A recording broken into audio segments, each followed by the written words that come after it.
What's up, everybody? Welcome to the call today. About a minute late or so, 2 minutes late, I was out there chatting with the guys. And I hope everybody had a very Merry Christmas. And we are getting into a new year here. So really exciting stuff. So today, what we're going to be doing is we're going to be diving in and actually talking about business credit benefits. So I did a webinar the other day, and I put this out on YouTube, and I thought, man, this would be a great webinar for us to go over because we really talk through the exact reasons people should have business credit. We really talk about the exact benefits of building business credit. But instead of doing this for all the people out in YouTube land, I'd like to talk through it with you as an actual partner, so we could talk a little bit more about how to explain these type of things for your customers. And I'll tell you why, because we've gotten really good at this. And it used to be that we just constantly promoted that if you want to make sales, you need to do sales presentations. And I still think it's pretty smart because I think a lot of people learn visually, and I think that them seeing the physical suite is what pushes them over the edge and gets them to buy. I see this in webinars all the time. We see this in seminars all the time. When we do live seminars and we go to an event to speak, it's possible that we could do $30,000 to $80,000 in sales at one event. So why does that happen? Well, there's a sense of urgency while people are there, but it's also because people physically see it. And when people physically see the product, it makes a huge difference. As a matter of fact, we just went to one conference. We had Dave, our business development, VP of business development, go to one conference. He didn't make a sale at the entire event. And then he went to another event and did like 16 to 20 sales. And the difference was at the other event, I was there and showed him how to do a real physical presentation. And sure enough, people bought when they see the physical product. And when we talked about the event that he went to where he didn't make sales, I said, did you do any physical presentations? No, I didn't. Well, that's obviously the difference. So I'm a proponent of physical presentations. If you could show somebody the suite, then it really helps you make a sale. It's the easiest way because a lot of people like me are visual people. We learn better by seeing, and when we see it, it makes more sense to us. And then there's other people that are oral that learn better by hearing, and for those people, you could probably sell them either way. But we've gotten a lot better at selling business credit over the phone without actually having to do a presentation. And the way it's done is to know what you're about to learn here, to know the exact benefits that business credit really provides. Because features of the suite are one thing, benefits are another. How it actually benefits a customer's or prospective customer's actual company. So today, that's what we're going to talk about. We're going to basically talk about, there's a big fancy headline here, but what we're really going to talk about is exactly how business credit helps your customers. So that way you have the exact talking points that you'll need to actually be successful in doing so.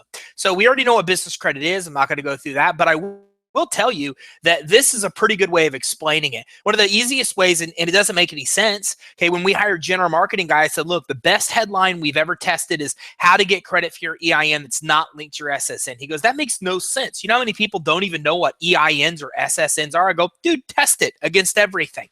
And he's tested it against everything, and nothing's ever beat our control as of yet. So this is a really good way to explain it. It's credit that's linked to your EIN that's not linked to the Social Security number. Something that's pretty cool to at least be able to explain. So obviously the first benefit is business credit can be obtained regardless of personal credit quality. Now this is a really big deal because what we find is the majority of people that are interested in business credit are interested in business credit because they cannot get loans. Let me repeat that. One of the biggest reasons that your customers will come to you for business credit is because they cannot get loans.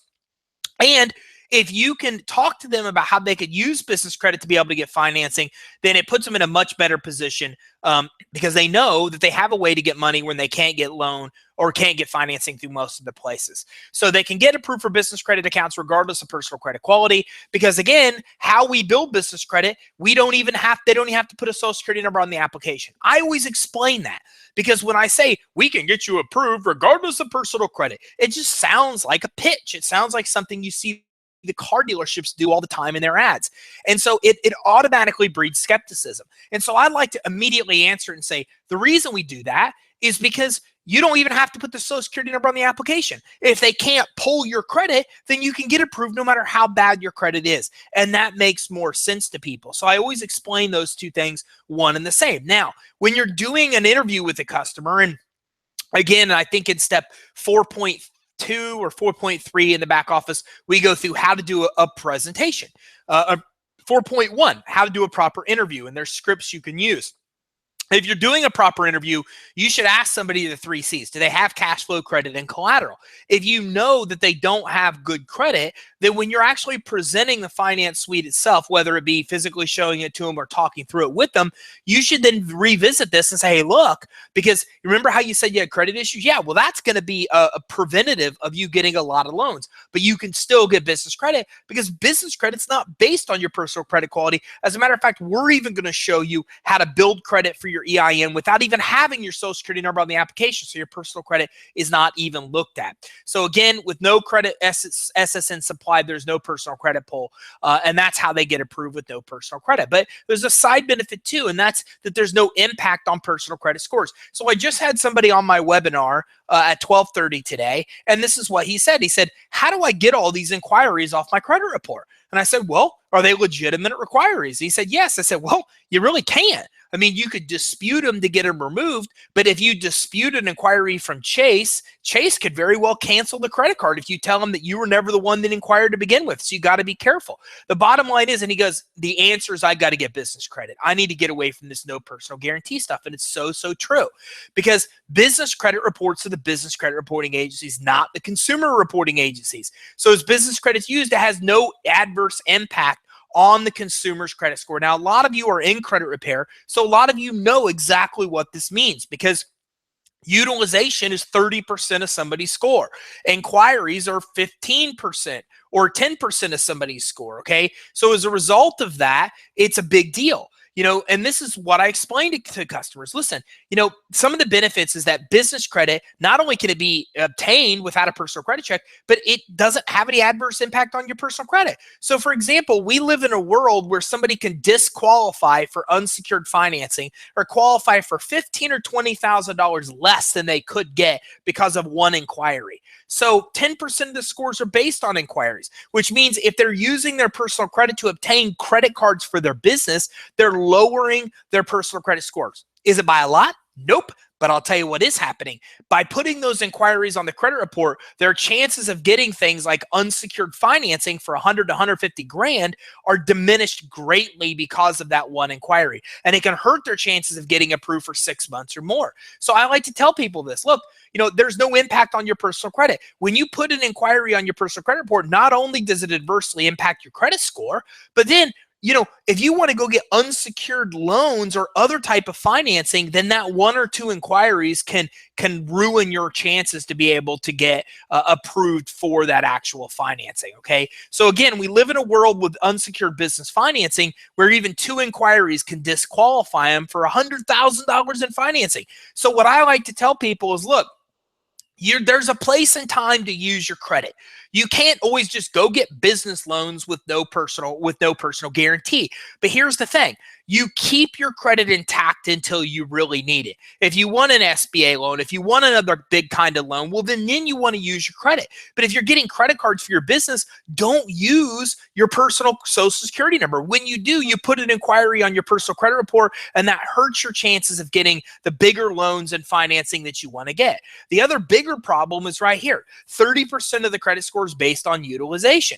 So what happens in almost all cases, and I mean almost all, is that we see business owners use their personal credit cards to fund their business. And when this happens, and if you ask this question and dig it out on a proper interview, they will often admit to you that their personal credit scores are much lower than they should be. And this is an interesting question because when we ask somebody their personal credit quality at point of sale, what a lot of them say is, my scores are lower than they should be because I put a bunch of business stuff on my personal cards. They know, they see the adverse impact and they think they're going to pay it off, but 10, 20,000 becomes pretty hard to pay off. So this is something you want to relate to somebody. And I tell them, I say, look, when I was in the mortgage business, I remember a case where somebody's score dropped 100 points because they put too on a credit card.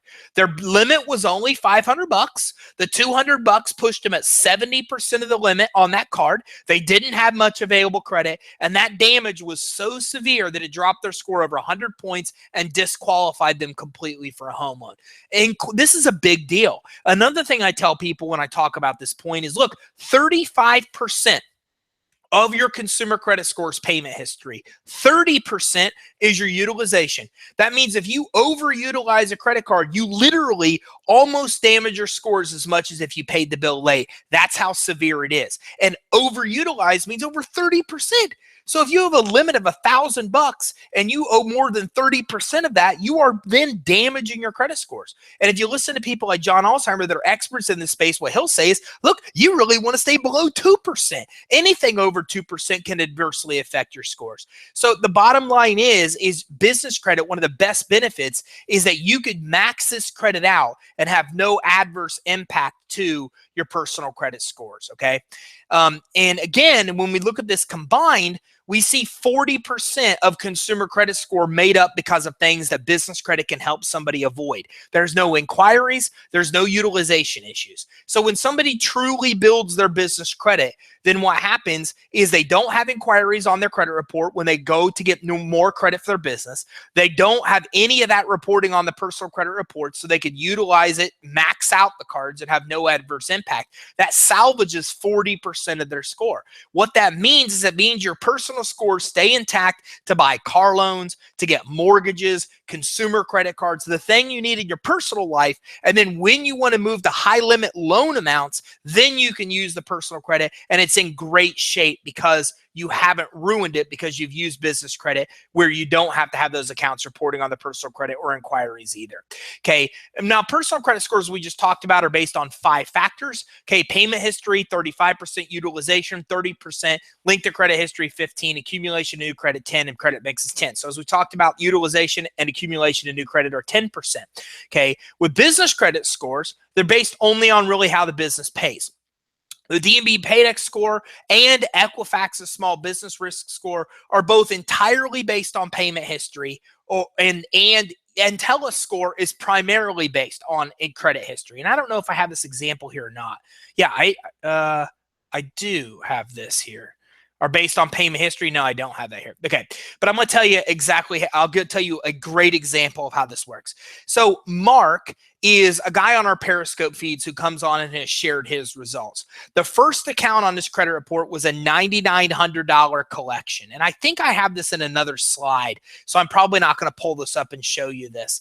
But the first account on, actually, you know what? I am going to pull this up and show you because I think it's worth showing exactly what I mean by this. So let me show you in real life why this is a really big deal, okay? Let's go in and pull a real business credit report here. I am here. We'll look at this, Mr. Trump Organization. We got all kinds of cool ones here. Okay, so this is exactly why this matters, right?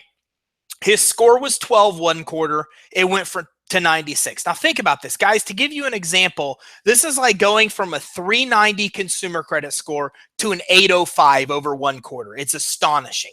So how does somebody go from a 12 score to a 96 score? Well, he built business credit. So the 12 was there because he only had one account, which was a collection. So he had one account, which was a collection. And because if you ever have a credit report where Experian knows you exist and you have no credit on here, you'll have a 28 or 29 score, okay? But you'll have a score lower than 20 if you have one account on your report that's negative. I see so many of these reports. I could tell what's on somebody's credit report just by looking at their actual score. So a 12 indicates very limited accounts typically, and those accounts are paid negative. In this guy's case, he had a $10,000 negative collection. He then got 100, 400, 100, 100, $100 positive accounts. You see these. Now, this is recent. This is brand new, okay? This is something he just got, this 4,000, but he had a 10,000 collection, then 100, 400, 100, 100. So these $100 limit accounts that he has here were enough to offset his negative to raise his score from 12 to 96. So he went from 12 with the $10,000 collection got less than a handful of $100 limit accounts. And because payment history or the scores based primarily on payment history, his score shot up because he had more accounts being paid as agreed than negative accounts that weren't. FICO doesn't work this way. FICO would look and see that this was the oldest account. FICO would look and see that this is the highest limit. FICO would look at all those things heavily and would radically not let these smaller accounts have as much impact as they did. But in this case, this is a perfect example. Somebody goes from a really low score to a super high score because he had a bad account. He offset it with positive accounts with low limits, but what matters most is payment history. And this is IntelliScore, guys. This takes into account other things. This isn't even like DMB or Equifax's score, and he shot up like that. That's exactly the message that you want to portray to your customers. Because these are primarily based on payment history, what's awesome about business credit, and by the way, let's tell the rest of the story. So the rest of the story is that not now that he gets these high scores, now he's getting these kind of limits. Now he got 4,000. This is Amazon that he got. Amazon. I'm looking at my board right now. He's since got Office Depot for $1,500, Grainger for $2,000, Apple for $7,500, Chevron for $800, Universal Fleet Card for $4,500 since. Because what happens is then the creditors start auto approving him based on his high score. And then Experian jacks up the amount of credit he's being recommended for. As you can see here, 34.4. So again, this is the message that you want to portray to your customers is you want to say, look, this matters because all we have to do is get you some accounts that report to the business credit reporting agencies. You pay them as agreed. That gives you a great score. Then other creditors use that score to start approving you for very high limit accounts. So this is a huge benefit of business credit is that scores can be established so quickly. Okay. All they have to do is get credit that reports as agreed or reports that reports to the reporting agencies, pay them as agreed, and then early payments alone get those scores. Now, I have somebody that was on my webinar earlier today. She has 100 score. And the reason is the minute she gets the bill, she pays it. And because of that, she has a perfect score. And so now she's getting approved for $30,000 Costco accounts, $15,000 Sunoco, $15,000 Sears, $12,500 Apple. I'm literally reading this from all my board where we track our progress. So this is the benefit. You get accounts that you pay them as agreed. They report to the business reporting agencies. Since scores are only based on payment history, you pay the cards quickly, and then boom, you start to get $2,000, $4,000, $5,000, $10,000, $20,000 accounts shortly thereafter. So imagine the benefit here. You've got a business owner, and if I'm talking to somebody and they say they're opening a new office, how much would it help you to have $10,000 Amazon accounts and $15,000 Apple accounts and $20,000 at Costco and Sam's Club? These are all the places that you need to buy things for your office. And though you can start getting those high limit accounts easily within 60, 90 days. So Christine, who was on our webinar today, 60 days after building her vendor account, started to get approved for these kind of high limit accounts. Okay, so again, it's all based on credit score. Huge benefit of building business credit. And again, I actually already showed that example on a real report. So consumer scores are made up of 5 factors. It usually takes many years of well-disciplined borrowing, but this is how business credit can be built so quick because it's primarily based on your actual credit scores. And if you pay your bill or pay your bills as agreed, you get the good scores. Okay, so another benefit is that anybody can see your report. So you have to kind of manage it. It's not really a benefit, but you need to know that. Okay, it always freaks people out. I love freaking people out by pulling their business credit. I do it all the time.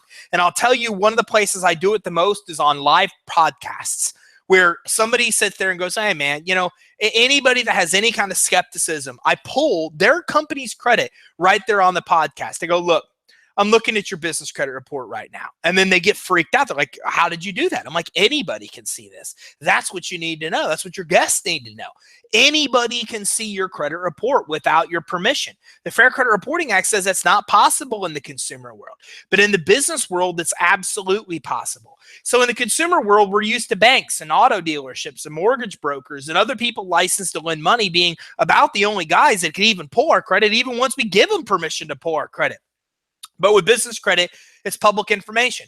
As a matter of fact, I was talking to Dun & Bradstreet the other day, and he said, look, as part of the credit builder, I'm going to throw in 5 free business reports. You can pull credit on 5 free businesses. So just so you guys know this, companies like Dun & Bradstreet give it to people for free when they sell their actual credit monitoring services. So it's not hard, not cheap, or it's not expensive. It's even free in some cases to get access to people's business credit reports because it's public information. Anybody can see this. And you just saw with Experian, I looked at on Periscope and Facebook, we look at Trump's credit report. We look at Clinton Foundation's credit report. We look at all kinds of big companies' credit reports because it's public information. Anybody can see it. But for the small guy, that's a big deal because customers, prospects, suppliers, anybody that wants to do business with them, competitors, anybody can see their actual business credit reports. So as a result of it being readily available to anybody that wants to see it,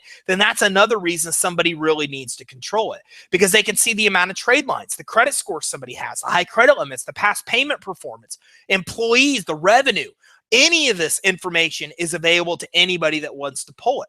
Okay, and that's a really big deal. So on a podcast I was on, not only did I pull her report, but I said I could pull this on anybody, your competitors, whatever. She goes, pull it on my competitor. So we pulled it on our competitor. And it was one of the coolest reports I'd seen because they had good payment history. And then in one quarter, they started to go late on a bunch of stuff. And so that was cool for me to say, man, I don't know what happened this quarter, but this quarter they were really struggling. And she found that to be very interesting. The fact that you could just readily access that information and see how they paid all their bills on time, what kind of credit they had, how financially responsible they were. So this is something your customers need to know is, look, not only is business credit crucial for you to get high limit credit accounts that aren't linked to your social security number, but anybody can see this. Do you really want to have a credit report and score that anybody can see and not do anything about it? Because credit cards, bank loans, everybody can see this. If you're applying for financing, as well as even your prospects, your competitors can all see this information.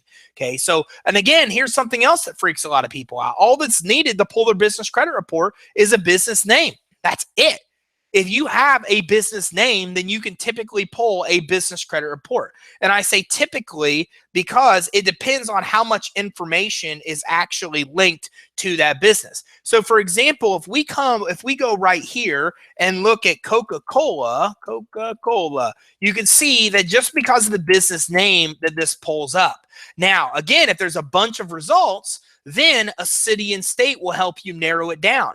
But just because you're typing in the first few letters of a name, you can do it. So this is interesting because if you look at Uline and Quill, they don't even ask for your EIN when you start building business credit. And a lot of people ask why that is. Well, that is because all they need is your business name to pull your credit report and to report it on your credit. And if they have your business address, that's what they really need to report it because then they know it's you. They report it to the reporting agencies based on business name and address alone. And that's all that's needed is either the business name and address to even narrow it down in most cases. Okay.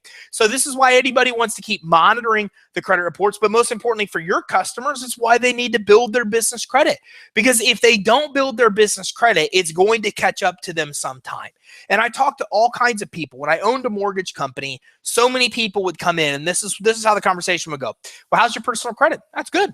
It's good. Yeah, I haven't had any negative stuff in like a long time. Okay, great. I pull their credit report and their score's 520. And my question to them was always the same. What made you think your credit was good? And they say, well, I had a bunch of problems in the past and then I haven't done anything since. So since all that stuff's old and I've had no negative that's recent, I should have good scores. This is what people believe. They think just because they don't do anything with their credit, ignore the fact that they had a bunch of bad stuff, that their credit magically gets better. But it never magically gets better. You have to actively get in there and start building the credit. And another thing they would often say to me is, well, I just haven't needed my credit until now. And that was always my response, until now. Because look, you can hide from this. But the reality is at some point in your life, you're going to have to use your credit. And it's usually when you buy a car and buy a home. And now here you are. You want to buy a home. And now you don't qualify because you've abandoned and ignored your credit. And if you would have just done the right thing and kept building and focusing on building and rebuilding your credit, you'd be fine right now. But because you've ignored it, you got another year before you're going to qualify for a home loan or probably even a car loan at a decent rate. So it's the same thing with business credit. They have to keep building the business credit, because if they don't, when they do want a loan, when they do want a high limit credit card, when they do want the type of things that eventually as their business grows, they will have to have, their business credit becomes crucial to do this. And again, I had a buddy of mine that's in a mastermind. He calls me in a panic. And he said, look, dude, I had a $50,000 credit line that I just went and applied to have it increased, and they just lowered it to like $5,000. He goes, I'm freaking out. I don't even know what to do. He goes, I said, well, why are you calling me? What happened? He said, they said it was because my business credit wasn't established. And we pulled his business credit, and it wasn't established. And this is the conversation we had. And, he said is, I don't understand this. I buy advertising space from ABC, all the biggest players in media. I go, but that's the thing, is business credit doesn't happen accidentally. It happens intentionally. You have to build credit with creditors report. If you don't, the majority of them don't. And then when you actually need your business credit to make a big move, you don't have it. It's not there for you. So this is a huge benefit. And these are the type of stories and examples that you want to give customers is, look, we've got somebody on our team, because I'm on your team. We've got somebody on our team that had this happen. The guy went from $50,000 and he got cut to $5,000 because he had no business credit. We have other people with multi-million-dollar companies that try to apply for $10,000 credit cards and get denied because they don't have enough business credit. Even though their banks are strong, their personal credit's strong, everything else is strong enough. You can't hide from this. At some point, your business will grow to a point where you're going to have to use your business credit for the things you want. You might as well as focus on it now, especially in the early stages, when you could use the money that you can obtain from business credit to build the business and be more lendable to get better terms, as well as the fact that anybody can see these reports anyways. No personal liability. Okay, obviously when they put the personal social on an application, you're providing a guarantee. A lot of people don't know this. So I talk to a lot of people, and a lot of them tell me, oh, business credit, yeah, I have that. And my response is always the same. So you have credit cards that you didn't even have to provide a social security number to get? And then they're stunned. They look at me and say, well, no, I don't think I've ever been able to do that. I said, well, that's not business credit. Just because you have a business credit card and a card with your business name on it, in my mind, it's not real business credit unless that credit actually reports to the business credit reporting agencies, and you can obtain it without a personal credit check or guarantee. In your case, you personally guaranteed it. Your personal credit was used for approval, and it reports typically on your personal credit reporting agencies. So the bottom line is, you don't want to provide the social or personal guarantee if you don't have to, because you don't want to be personally liable for your business debts. Okay, because if they default, then they come after that person's personal assets, their car, their home, their stocks, their bank accounts, any other assets that they actually have. Now, look, what I found is that when I interview people, they don't expect to fail. They don't even care about the guarantee because they don't expect to actually fail. Okay, but unfortunately, statistically, 90% of businesses do fail. So it makes no sense to put their financial future of their family on the line and personally guarantee things for their business if they absolutely don't need to. Okay, because remember, many times the reason a business might fail have nothing to do with you or things you can control, such as shifts in the economy. And I lived through this. The reason I'm here doing what I do now is because I personally guaranteed everything in my mortgage business. I had tons of money saved, tons of liquid assets, high limit credit cards. I mean, a great life at my late 20s. And then all of a sudden the mortgage industry crashed and it was all gone within months. And since I personally guaranteed everything with a business, it literally pushed me almost to bankruptcy. I mean, almost. Like, I paid the bankruptcy attorney the money. I filled out all the paperwork, but for anybody that's filled out a BK knows how much there is to complete. And at the last minute, I just couldn't do it. And I decided I had to fight my way back. And I'm still fighting my way back from that. So the bottom line is that when you personally guarantee things for your business, then you become liable if anything happens to the business. And what happened in my case was that I ended up shutting down the business. And then I still had debts from that business that were owed. And I think one or two even became judgments because I was broke. I'd lost everything. I didn't have the money to pay them. I personally guaranteed. They came after me personally. I didn't have the money to defend myself in the courts. They got judgments. And boom, all of a sudden you're out $5,000, $20,000, $30,000, whatever it may be, because you personally guaranteed debts for the business when it never needed to happen. So there's so many things that happen in our business that are out of our control. And so the beauty of business credits, people can get high limit store credit, fleet credit. They can get all this credit without the guarantee. So if they ever do default, if the unthinkable ever does happen, they at least have a layer of protection, right? So it's risky to run a business. If there's any way around it, get around it. Even though a lot of business loans still need a personal guarantee, even with business credit established, a lot of business credit cards don't. That's one of the beauties of business credit and something all of your customers should know. Okay, business credit increases the value of a business. So which would you buy? You've got two businesses to buy. They've both been open for 5 years. They're the same in every way, but company A has no business credit profile and score, and as you just saw in that Experian report, isn't being recommended for any credit. Or another one has 10 trade lines, an excellent business credit profile and score, $52,000 in available credit for you as the new owner that you can use, and is being recommended for $42,000 from the reporting agencies. It's simple. And this is something that we literally ask people on the phone. This is one of the actual phrases that our team uses to close. Is, look, let me ask you something. If you had two companies in the same small town that were the same in every single way, but one had no business credit, no available credit access, and they weren't being recommended for any credit from the reporting agencies. Another's being recommended for $100,000 in credit from the reporting agencies, has $100,000 worth of usable credit and a phenomenal business credit score. Okay, which one would you buy? And then they say, well, I would buy company B. The next question our sales team asks is, well, how much more would you pay for the company with the established business credit? And I think that is one of the most ridiculously awesome questions we've ever had, because what happens is the customer then says, well, they have $100,000 more worth of available credit, so I'd say $100,000.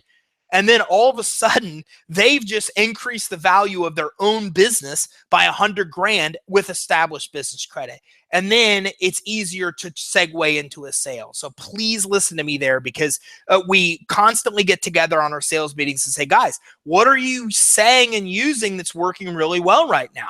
And this is one of the things that one of our guys has tested and works really well, and the other guys have now adopted, was just that thing. And you'd say it exactly like I just said it. Yeah, two companies, same small town, same in every way. One has $100,000 with available credit being recommended for $100,000 excellent business credit. The other one has none of that. Which are you going to buy? The one with $100,000. How much more are you going to pay?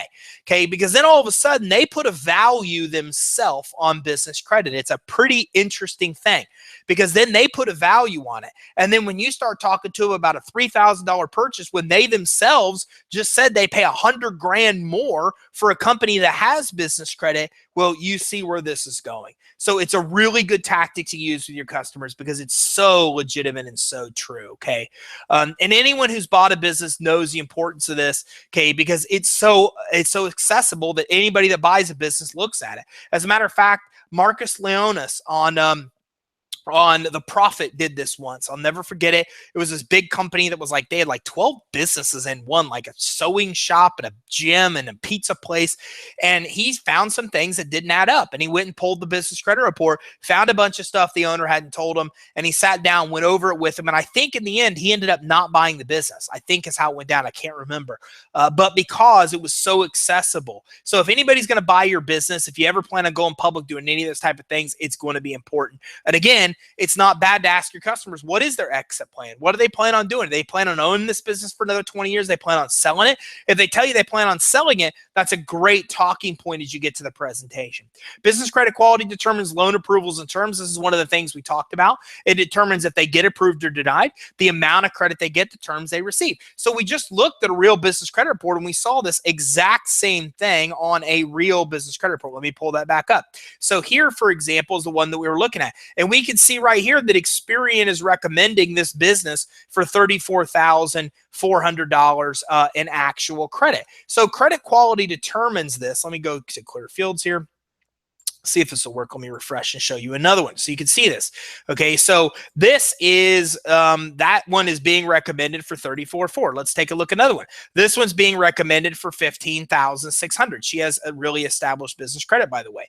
Okay, here's somebody else. This person is being recommended for $1,600 because they have a poor score, because they don't have any business credit. They only have one account of $100. That's the only account on the credit report. Their score's low, and they're only being recommended for $1,600 as a result. Guys, this is the reason we have this access is that anybody that wants to issue credit or loans to a company can get set up with the reporting agencies. And this is exactly what anybody that wants to issue a loan is looking at. So $1,000 this person's being recommended, right? And why did I tell you? Anybody under a 20 score typically has one account, and it's typically negative on there. And here's a net 30 account, but it doesn't show. Oh, here it is. Lawsuit. I don't know what the negative is on this account, but anyways, so you can see here that the wild fluctuation: $1,000, $1,600, 34.4, okay, 25 or 16. So this is what credit issuers look at when they see a low score and they see this. Then in a lot of cases they automatically will deny somebody's application. So business credit will determine if you get approved or denied, how much you'll get, and the terms you'll get. It tells you right here that the credit recommendation is only $1,000. So is this guy going to get a $100,000 loan from a bank when Experian's telling the bank that only give him $1,000? Probably not. So this is something important your customers need to know, because not only can anybody see it, but again, lenders can see it. And these are just samples from the reports I just showed you, where you can see the different recommendation amounts. So again, it's going to determine all those type of things. So when somebody applies for financing, the business credit is being reviewed. And again, it's going to determine those three things, which is one of the things that your customers need to absolutely know about. Even high risk merchant cash advances still pull business credit. We have a whole stack of denials from companies like On Deck that deny deals and say the reason is because of business credit quality. So even high risk merchant cash advances still pull business credit and use it for approval. Think about that. High risk cash advances. I mean, you can get approved for a high risk cash advance without even your personal credit being looked at nowadays. And the majority of them still pull your business credit, even though they often don't say that they will, or don't say that they do, because nobody asks them that question. If you ask, they'll tell you they typically do. So borrowing doubles your borrowing ability. So another benefit is that business credit accounts basically give you an entire other credit profile and score. And I love it. I love it. I love it. I love it. Because what happens now is that people do not think that business credit is legit the minute I even mention this. And I actually just created a page which you could copy if you wanted to.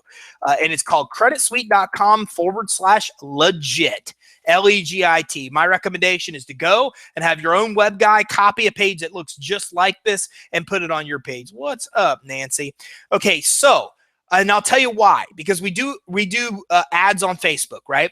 And so people come and go, this is a scam. Don't do it. Nobody can legally create two credit profiles. And so now we have a pretty custom or standard response. We say, look, 90% of the population doesn't know anything about business credit. So a lot of people might not think it's legitimate. But if you have any questions on the legitimacy of business credit, click this link and see what people like Inc., SBA, Entrepreneur, Experian, QuickBooks, Score have to say.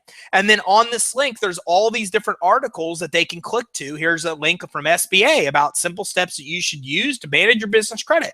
And Entrepreneur, 8 reasons your business loan was rejected, where it talks about failure to understand your business credit score. Okay, and on and on and on. Experian, here's a report from Experian on small business credit. So what happens is it's interesting because I personally have responded to some of those with these links, and then people, some of them just run and hide, and the rest of them will say, you know what, I'm sorry, I didn't know this. I didn't know. Well, instead of criticizing a Facebook post, why don't you download the guide and learn something, you know? But the bottom line, of course, I don't say that, but the bottom line is that that's ultimately what it comes down to, is people are just uneducated. So we created this page, creditsuite.com/legit. I think it's a good idea for you to do too. That just shows the legitimacy of business credit, to show that it is the only way you could create a credit profile. You can't use a CPN number. We all know that's bogus. It's illegal to use anything in place of a social. But with business credit, your business can have a credit profile and you can have a personal credit profile. So it's the only way you you can have two credit profiles, because you can't walk into Staples with your current credit and get approved for a credit card, then come in tomorrow and do the same thing. But if you went into Staples and got a consumer credit card today, you could go in tomorrow and get a business credit card and get approved. So again, business credit's the only way you can do this. It doubles your borrowing ability, because every major retailer, you can literally get two credit cards. And it even more than doubles your borrowing ability, because you have higher limits with business credit accounts than consumer credit accounts. So something that you definitely want to relay to your customers, as well as this. Per SBA, the limits are about 10 to 100 times higher. But we see this all the time. Like I said, when I'm talking about Christine, who was just on my webinar, and she's talking about getting $8,000 BP accounts and $15,000 at Shell and 15 at Sears and 20 at Costco. Nobody in their right freaking mind is going to get $15,000, $20,000 credit limit accounts 3-4 months after starting their FICO credit score. And this is really important for you guys to know, because you may think that and this is a big problem that I see a lot of people have when trying to sell business credit, is they're trying to sell business credit, and the person says, well, how long does this take? How long before I start getting access to money? Well, you start getting access to money really quickly. You start getting access to money fairly quickly altogether, because again, what happens is you start getting high limit business credit accounts within only months of starting to build business credit. $5,000, $10,000, $15,000, $20,000 limit accounts within months. You couldn't do that with consumer credit. And the problem is that when you have consumer credit issues, I'm trying to pull up my other page, but I'm not sure where it went. I think it went. I can't see what's going on in my webinar. There it is. But when you have business credit established, you can get those high limit accounts. So somebody that has 500, 600 credit scores that can't even get a business loan or even get a $2,000 consumer credit card can still come in and get $5,000, $10,000, $15,000, $20,000 business credit accounts. This is why a proper interview matters so much, because when you do a proper interview and figure out what kind of business they're in, what they're looking to do for their business, etc., well, then this makes the presentation much easier. When you can go to somebody and go, hey, so Mr. Smith, so you said you're going to start a tax business, right? Okay, cool. Well, have you already kind of priced out what's involved for that tax business? Do you know what you have to buy? Yeah, I think so. I mean, I've got, an office to set up. So I've got, office furniture and chairs, and I've got desks, and I've got computers that I need to buy. And when they start mapping out everything that they need to buy that business credit can be used for most of it. Business credit can be used for the furniture. Business credit can be used for all the supplies. Business credit can be used for the chairs. It can be used for the computers, the curtains, the whiteboards, every single thing they need to physically put into an office, they could use business credit to buy. Now, they can't use business credit in the early stages to be able to get the rent. They can't use it to pay the payroll. And what we like to say to people in those cases is, great. So we just paid for 80% of what you need instead of 100. And it'll take you months to build your credit to a point where you can get the other 20, or you can look at other places and other sources to get the 20%. But if I need $100 to do something, you know what? It's pretty cool that this solution just gave you 80 of the $100 you're going to need. And that's how we related is, look, you can start getting business credit right away. You can start getting high limit store credit accounts very quickly, literally 60, 90 days in the process. And based on your business, Mr. Customer, you could buy A, B, C, D, E, F, G, which you all said you need, all using your business credit. So it removes that weight off your shoulders. Now you can get the office set up and get yourself into a position where you could start making money to make it easier to cover your payroll and the things that you can't immediately use business credit for. But business credit's easily going to cover 80% of it, because you're getting approved for very high limit accounts very, very, very quickly. Again, because businesses have a greater need or capacity for credit. So this radically increases the amount of business credit that an actual company has. And I talk to a lot of people with these exact same success stories.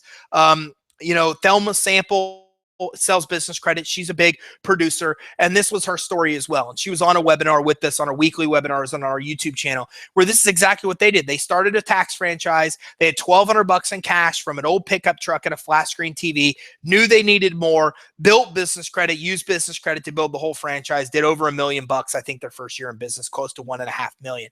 Okay, I just, again, had Christine on my webinar earlier, exact same story, struggled, went through a few companies, had really bad success because they're cheap. companies. There's not a lot of people in the business credit space, but the cheap ones are pretty bad. And she figured that out the hard way, got nowhere, came in with us, and within 60, 90 days started to get super high limit accounts. Now her business is rocking because she has access to that capital, because it radically improved or increased the amount of available credit she had.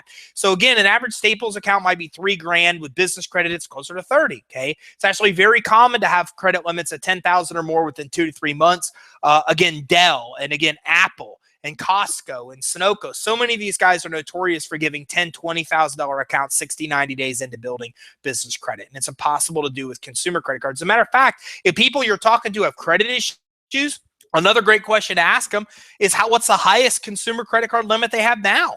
Because when you're talking to them about being able to get $10,000 to $30,000 limit accounts in 60 to 90 days, and they're telling you that the highest limit account they have now is $1,000, well, that's a pretty big deal. It's a pretty big change. And even if they fix their personal credit, it'll still probably take them years to ever get to a point of $10,000, $20,000, $30,000 accounts, but not with business credit, which is why anybody selling credit repair needs to offer business credit at exactly the same time. It just makes absolute sense to actually do this. Because if you don't, then again, the problem is with consumer credit issues, it just becomes so difficult to ever rebuild your credit when you're getting high limit accounts. So here's some actual approvals from customers months into business credit building. And these are some real examples here that I was just kind of giving some of these to you. These are a combination of 2 people that come onto our Periscope feeds. A lot of these I've already mentioned, so I won't go through and actually go those. And these are some cash credit limit accounts that we've gotten through the years too, with really high limits. But again, cash credit really comes and goes. Nowadays, it's very hard to get cash credit without a personal guarantee. If somebody does have good established business credit, then the credit issuer still may issue a personal guarantee, still might want a personal credit check. But even if they have personal credit issues, their chances of getting a high limit cash credit is much better with the business credit established. It's just harder and harder to get no PG cash credit with no personal credit check. And it kind of comes and goes. Some sources come in, like KeyBank comes in, they leave. So it just kind of come and go, hit or miss. Discover has been here for a long time. They just went away with cash credit. Now it sounds like they're going to be coming back. So that kind of stuff comes and goes. But the bottom line is, with well-established business credit, somebody's chances of getting that kind of credit are significantly better. Business credit building is very fast to build. Usually vendor credit, they can get immediately. They can get store credit within about 60 to 90 days. And then typically they can start to get to fleet credit in about 120, 180 days. They could even get some cash credit as well. But again, that cash credit in 120 to 180 days, if they have 10 to 14 accounts established, is what it takes to get it. And even then, they still might want a personal guarantee and personal credit check. But if they have a well-established business credit profile and score, their chances of getting approved for this credit are significantly better than if they don't. If they don't, they just wouldn't get approved, especially with consumer credit issues. So business credit is perfect for startups. Most conventional and private lenders won't lend to companies without financials that have been open for 3 years or more. Okay, the most popular cash flow type of financing requires 1 year in business. We see these advertised in Facebook everywhere. Most consumer credit approvals are based only on personal income. Okay, but with business credit, even a startup can get lots of new credit without any of those requirements. Okay, and there's no financials required. So business credit is perfect for businesses who don't have or want to show financials, because let's face it, our tax returns, we write everything off at the end of the year. Okay, I was just over at a buddy of mine's house. He has this awesome business. He does flooring for people, flooring, right? But he deals with like all really high-end clientele, like Derek Jeter, and like all these people use him to do it. And we have a ton of high-level people down here in this area in Tampa, because we have so many sports teams, especially in baseball, where their off-season training is here. This is where all the training camps are. So it's like freaky weird down here, because we just walk through the malls and we see all kinds of people all over the place. Not a big deal to me, not a big baseball guy, but my wife's a huge baseball person, so she's always pointing out everybody that we see. The bottom line is, he's got a really cool business, does really well, and we were actually just sitting there the other night over at his house a night or two ago, and he was just saying to somebody there that I think handles his taxes, it was his real estate guy, you need to get me another property where at the end of the year, I need to blow some cash. And this is something that happens when really successful businesses have money left over at the end of the year. They're trying to find a way to invest or use that money for something else, because if you don't, the IRS will take 40%. So a lot of us write off as much as we can at the end of the year and show little profits. The problem is with smaller profit, then that really affects your ability to get SBA loans, credit lines, etc. Business credit doesn't look at financials, doesn't look at bank statements. So no matter how you manage your bank statements or how little revenue or profit you have in the tax returns, it doesn't matter. So even a business with no cash flow, even I mentioned as a startup, can still get approved for business credit. Okay, plus there's no collateral. Most business lending does require collateral, especially SBA loans, okay, because most businesses fail. So lenders find some kind of certainty in the fact that they can lend money to a business with collateral they could take in case of default. So this is why almost all conventional lenders require it. And by the way, it really is all conventional lenders. I always like to say almost all, just in case the rare circumstance there's one in this world that doesn't, but pretty much every single conventional bank requires collateral. I've even been on stage before and read SBA's actual underwriting guidelines, and what it says that all assets for the business must be taken as collateral, and if it's not enough, then SBA requires the lender to take any personal assets they can get their hands on, including the person's home. But business credit doesn't require any kind of collateral to offset that risk. Now, again, the most important thing your customers should know is that business credit is the only way somebody can get money that doesn't have cash flow credit or collateral. If somebody doesn't have cash flow credit or collateral, they are unlendable. But if they have business credit, they can still get access to money, build their business credit profile, which makes them lendable, and then have chances of getting the loans and credit lines that they can't get without the cash flow credit or collateral. Again, 90% of the general population doesn't know anything about business credit. So when you do know about it, then somebody has a huge advantage because it's much easier to grow a business with access to credit. They can test advertising easier, make mistakes without risking it all. When they have access to capital, they have a big advantage over competitors who don't. I mean, it's the same thing, right? If you have two businesses in the same small town and one has $100,000 in business credit and the other has none, which one has a greater chance for success? Well, the one that has 100 grand can invest more into the business to grow faster, and they have money to fall back on if anything goes wrong. Okay, this is why the majority of businesses fail, because of two things. SBA has a list of 10, comes from a book, but the number two are lack of access to capital is number two, and number one is management mistakes. Well, again, if you have more money available, you can afford to make more mistakes. The less money you have, the less mistakes you can make. So the bottom line is that you have a huge competitive advantage when you build business credit.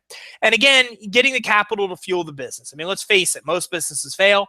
And again, as I mentioned, lack of access to capital, management mistakes are the two biggest reasons for failure. When you have more money, you can afford to make more mistakes. So having access to capital helps save from both the main reasons of business failure. And that's what I like is that, look, and I use the same example because I read an article months back that said Twitter can lose money for 412 years before they run out. The majority of us business owners, all of us other business owners don't have that luxury. We can't lose money for even a year and stay in business. So the bottom line is when you have access to capital, when you have access to credit, you can then move, and all of a sudden you're having a horrible month this month, but you run a credit repair business. You still need to get stamps and all these other things. You could use business credit to buy those things to carry you through even in your worst of times. And again, Thelma Sample, who was on one of our webinars, said this exact same thing. They said, look, it saved our butt multiple times where unexpected things happened and we fell back on the business credit to pull us through. And that's what happens to build a multi-million-dollar business. Unfortunately, most people end up going into their personal savings, their personal stocks, their personal things to be able to save the business. And sometimes it's too late. Sometimes they can't. So it just gives you the access you actually need to be able to grow the business. So that being said, I'm going to go ahead and end this show or end this PowerPoint and then see whatever questions that you all might have. So whatever questions you have, a couple people just showed up like, why are you here? You just got here. Like we're 6 minutes from being done. Where have you been? I want to hear from you in the chat. I would like to hear where have you been, and we've missed you. We've been waiting for you the whole time to start. Now that you're here, we'll get this thing started. So listen, what I want to do is talk to you about any questions that you may have. So a lot of different reasons somebody wants to build business credit. Any and all of those can be used in a presentation. Remember, a good presentation is about a good interview, finding out about them, their wants, their needs, what they want to do with their business, what their business is going to look like in 5 or 10 years, what their exit plan is, what they need money for, what it is they're looking to do to grow. When you have all this kind of ammunition, then in your presentation, it's easier to relate it to people. So you say, look, how you said, You needed to set up the whole office. Well, here, as we dive into, this step, as we dive into the business credit builder, and we start diving in even to stuff that you can get to start your business credit, even in the early stage here of vendor accounts, you can see how many accounts you can actually use here to help you set up your business. Places like Quill and Uline, for example, are great places that you can get resources. And let's talk about what you're getting, when you're 60, 90 days into this process. Office Depot and Best Buy, and you're a truck driver. Well, look, would it help you to have credit at Shell and and BP and all these other different, and Chevron and Sinclair and Speedway Gas? How much would it help you to have $10,000-$15,000 limit credit accounts at every single one of these gas stations? So when you know more about their business, you can come in and talk about this and put the stuff together. Look, Mr. Customer, the beautiful thing about business credit is that you can get $10,000, $15,000 limits at these type of accounts within 60, 90 days, regardless of your personal credit. That would take you years to try to accomplish on the personal side. So doesn't that make more sense to you? What makes sense? Do you want to wait 4 years to rebuild and wait for your personal credit to get good enough to get this? Or would you like to do it in 90 days? Well, 90 days, well, it's only possible with business credit because you're building 2 credit profiles.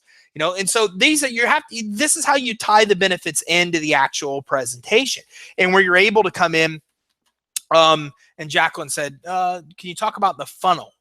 Jacqueline, tell me more about what you'd like to know about our funnel. And I will definitely tell you more about the funnel. But this is how you tie the benefits into the actual presentation.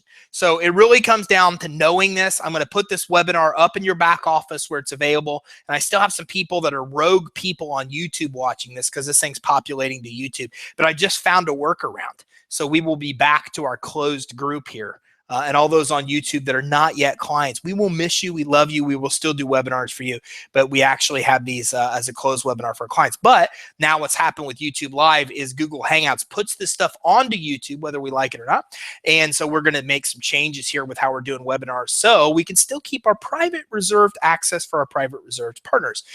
So that being said, not to say that the rest of you, we don't love you, but a lot of this might not make sense. So this is exactly how you sell the finance suite using the benefits of business credit. There's a lot of benefits for customers, and it's just a matter of really knowing and understanding what these benefits are, doing a proper interview, and then introducing these benefits as you go through, talking about the high limit accounts, talking about the speed of it, talking about how anybody can see the business credit reports, how it dictates the rates, terms that somebody's going to pay, how it's the only way they can have 2 credit profiles, how it gives them a competitive advantage, how it gives them an exit plan. Which business would you rather buy? How much more would you pay? Well, then $3,000 doesn't sound like a big deal when you pay $100,000 more for the same business.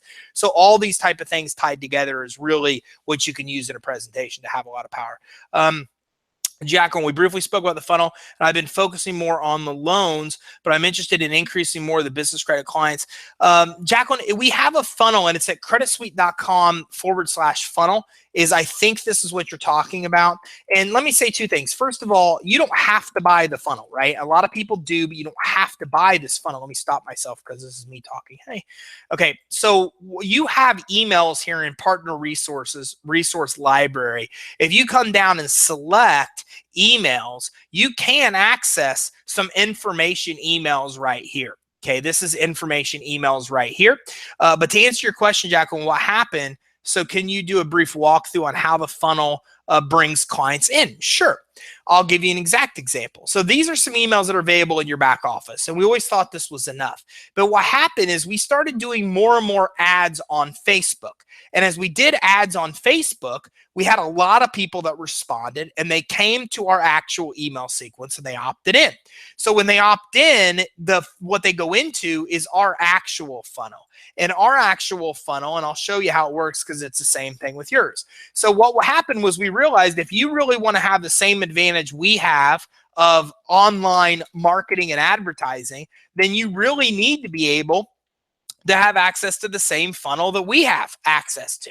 So what we did was we basically created a sales funnel that's exactly the same thing. We pulled all of our content out of sequences like this. This is called our indoctrination sequence. So we pulled all of our business out of, or all of our email content out of our actual email sequences. We put all the actual email content like this, without my picture, of course, into actual emails. And then we basically created our sales funnel for you. It's 3 years long, just like ours is 3 years long. It has affiliate upsells. It has all those type of things available. It's basically the exact same sales funnel that we use that you can then use and have people opt in, go in to your actual funnel, start getting your emails and pull them out into actual sales. So your question is, how can you do a brief walkthrough on how the funnel brings clients in? So I'll show you exactly how that works.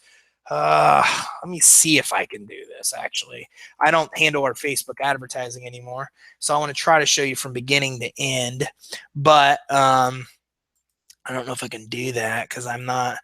Well, let me log out. Okay, give me a second here and I'll show you from beginning to end how this works. And just so you know, we have emails in the back office that or webinars in the back office where we do Facebook ads, where you can see this whole process from beginning to end. Okay, so here we go. This is, so let me pull up some, let me see if I can go to manage ads. I'm going to try to show you this entire process here so you can see, Jacqueline, exactly how this works. And again, we've got webinars where I go into a lot more detail than I do now, but I just want to give you a simple example of exactly how this works. So let me show you here. Give me a second. I'm getting there.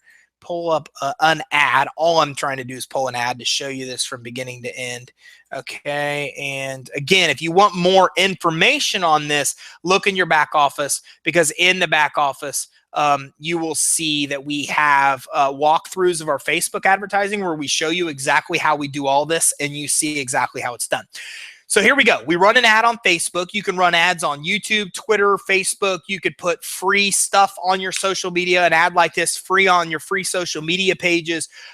We do ads on banner ads on all different kinds of websites. There's a million places you could run ads, Google, etc. We run an ad like this. Somebody comes in, they click to download, and then they go to basically a page like this. So the ad has nothing to do with the funnel yet. So they go to a page like this. We use lead pages for this. Lead pages is about 25 to 35 bucks a month. It's real easy to create this. When I click this button, Jacqueline, this form actually goes into Infusionsoft. This form goes into our CRM. So whatever CRM you're using, and if you don't mind, go ahead and type into to chat what CRM you're using. Okay, and that might be able to give you a little bit more insight. So somebody comes in, they see our ad, they click to download, they go into this page, they say, yeah, I want that free guide. And again, you have tons of these free guides available in your resources section of your back office, right? If you go to Partner Resource Library, you'll see tons of free guides and free reports. And with our funnel product, Jacqueline, it comes with like 19 free guides and reports. So you have the same ones we use, including this one.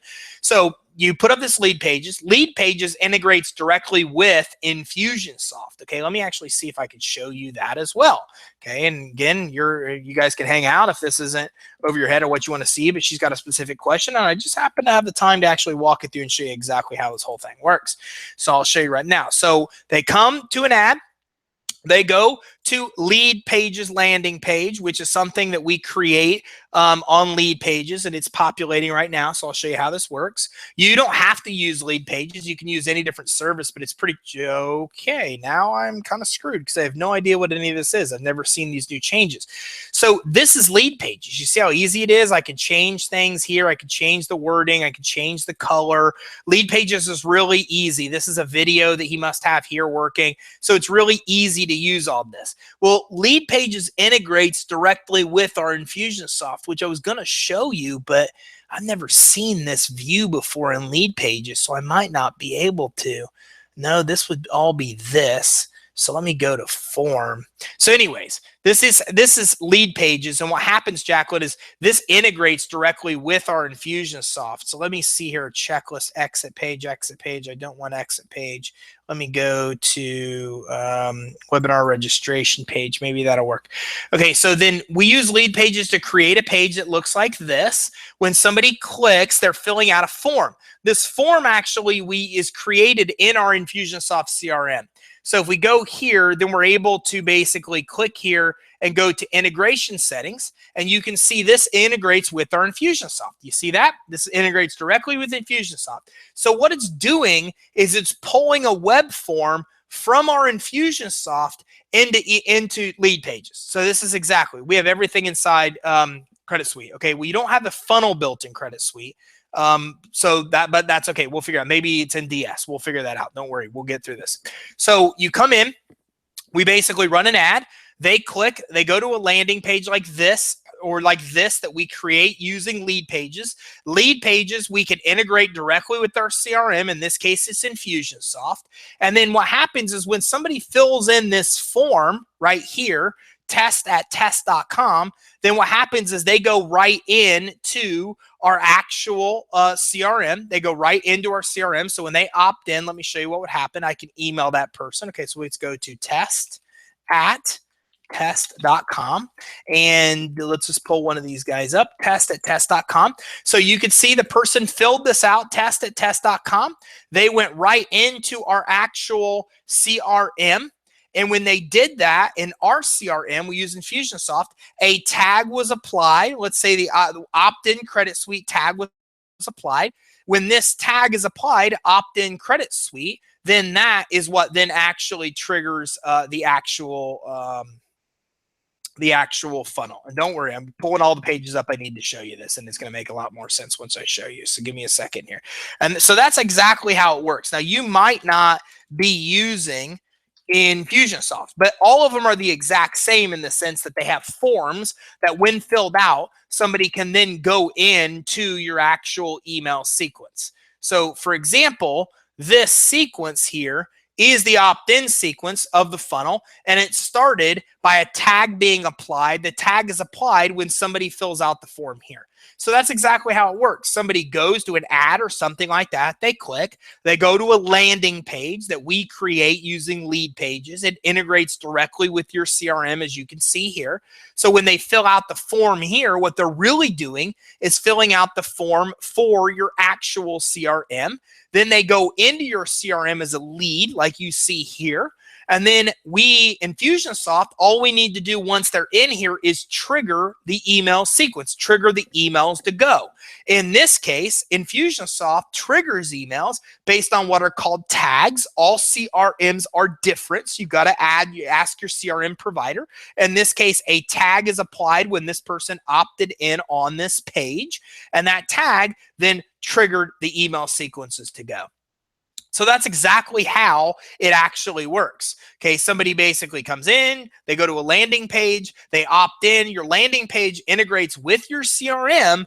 And so when that lead happens, that person comes into your CRM as a lead. And then once you're in their CRM, then every CRM has a different way for you to trigger an email sequence. In Infusionsoft, it's done by what are called tags. So in this case, a tag is applied. The tag then triggers that sequence I just showed you, and they start getting the emails. So that's a thorough walkthrough of exactly how that works. I can get with you guys later on a walkthrough and best way to set up. So if you already have your funnel done, Jacqueline, the best thing to do is to go to your CRM provider and say, I have my email sequence set up. Where do I get the web form that triggers it? They will tell you how to get the web form up on a place like wherever you want to put your web form. And then when somebody fills in the web form, they go into your CRM and it triggers your sequence. So a very long answer to a simple question, but unfortunately your question requires me to go through and actually give an example.